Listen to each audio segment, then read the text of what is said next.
When it comes to building a sales team, finding the right people to do the job is key. That has to be done.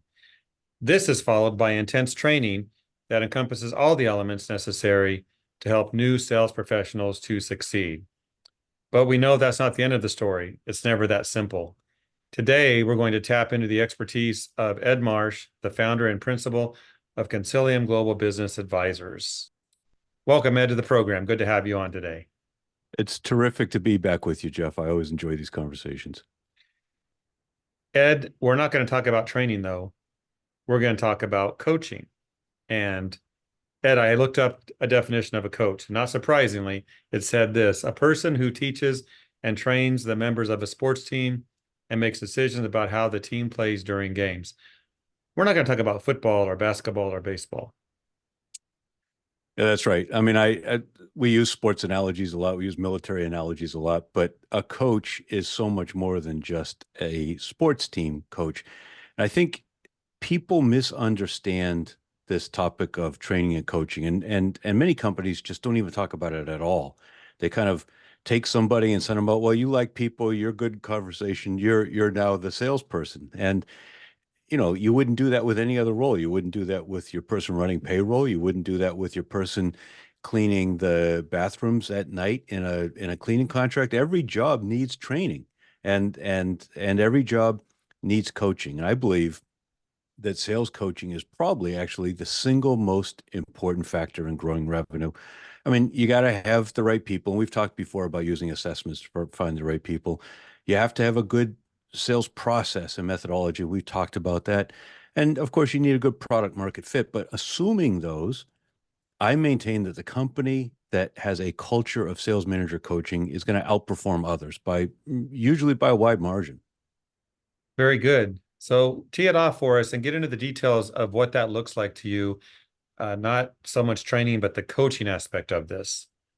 Yeah. So just to quickly differentiate between training and coaching, training is something that you do as a group, and it's typically done for a fixed time period. Maybe it's over a course of 90 days or once a quarter or something like that. Coaching is one-on-one, and good sales managers coach every rep every day. And they coach on various topics. Unfortunately, what we often see when we use tools to assess the sales team and see what's going on, often they only coach on pricing, quotes, and technical details. And there's a place for those, absolutely, but it skips a lot of other topics that are important. For instance, territory management, account management, project management, sales strategy at a high level, sales techniques and tactics at a tactical or lower level, pipeline reviews, digging into the deals in the pipeline. Are they really qualified? Are they really going to close when we say they are? Is the forecast accurate? Pre-call planning.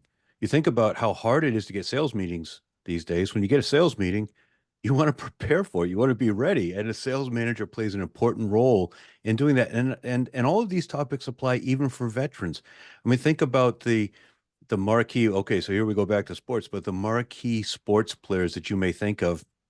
I mean, the highest paid baseball players out before every game doing batting practice with a coach, coaching them on batting practice.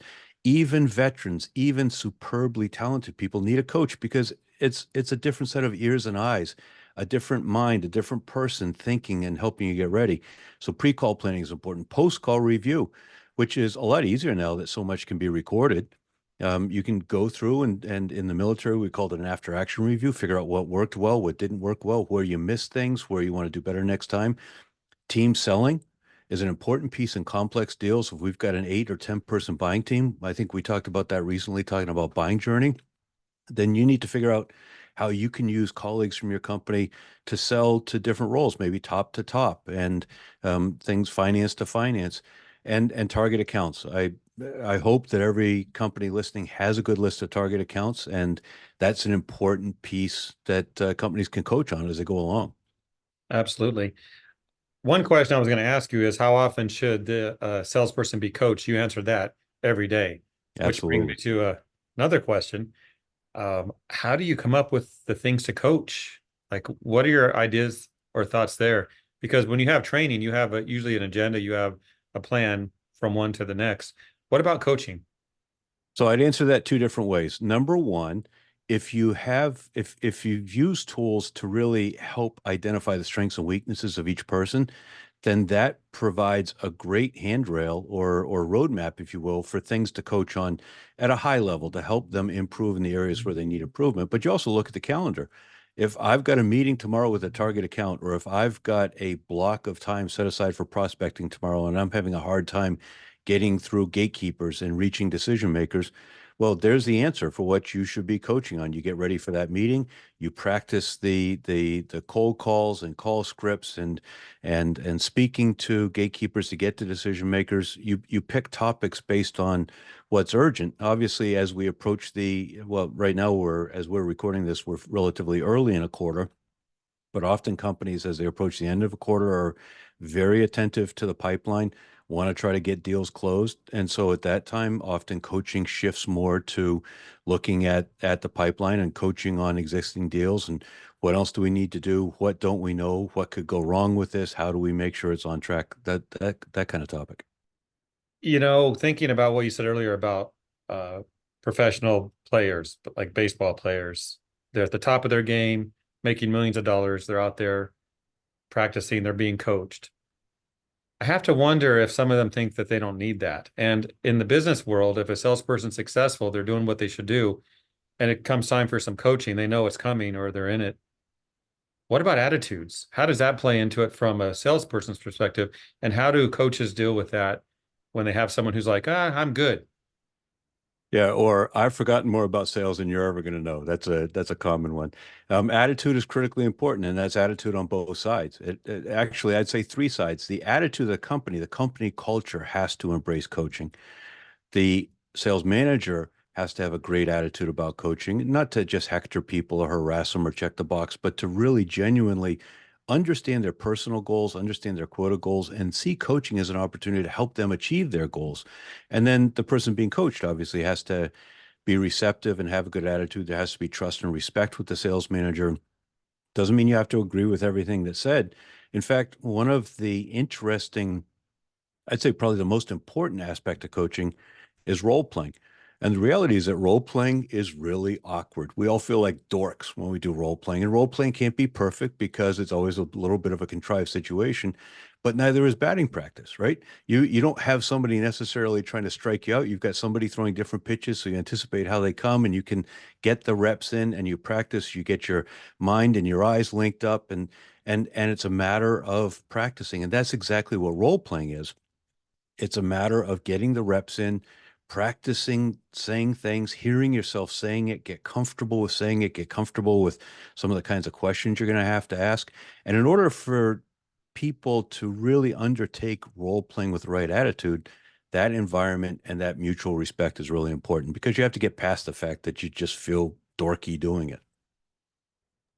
Yeah, that's funny you mentioned that because I'm not in sales, but I was going to visit with a client, and one of our sales professionals said, when I'm visiting that client, pitch this product, and he says, sell it to me. I'm like, so in the spot, I was doing role playing, and dork is a good way of explaining that. Yeah, it just feels so awkward. Certainly the first rep, then as you do it a little bit more, you get comfortable with it. And it's like cold calling. The first time you do it each day, it's just, oh goodness, not again. And then you get over that hump and then you start to see the value that comes from it. Okay. So you've talked about this a bit, but let's spotlight maybe the three things that Ed Marsh feels a good coach would have, either their personality or in their toolkit to do the coaching. What would those be? So in terms of personality, I believe first of all, it's strong technical skills themselves so that they don't necessarily have to be able to execute as well. The batting coach probably can't, but the batting coach understands technically what needs to happen and is able to take somebody through that.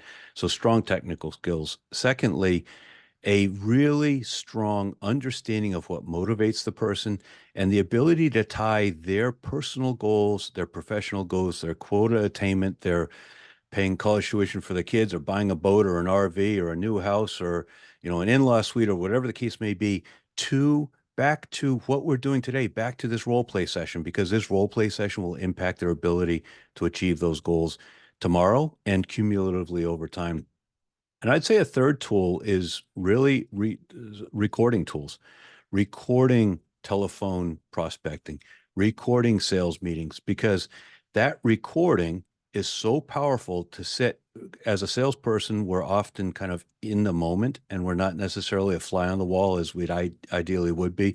We may not hear or see everything going on. We may miss some of what's happening in the meeting that's important. And so the recording with a third party helps us back up, see how that went, see what we missed, understand why we missed it, and prepare ourselves for next time. So I think believing in your reps, really committing to their success, having technical skills, and taking advantage of recording tools to create the scenarios to really power great coaching and role-playing sessions. I can't think of anything else to cover except one more important point. And All right. those watching this who are thinking, I need to do this. I need to be a coach to my salespeople. They might wonder what are some first steps to get started. So don't let them flounder. Wrap it up, Ed, by maybe outline a couple of things they can do to make this happen. So I think that in order to make it work, your sales managers have to be coached on how to coach. They have to be coached on how to role play. You have to have an appropriate sales methodology that everyone agrees to and that you incorporate. You have the language, you follow the steps. You have to have a sales process that you can coach people through.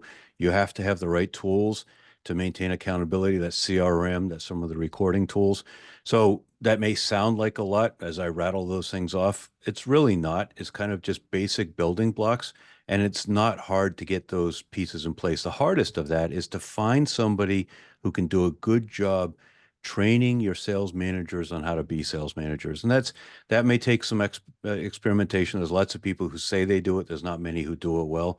But if you set out to find somebody and to get your managers proficient at it, then certainly you're on the right track.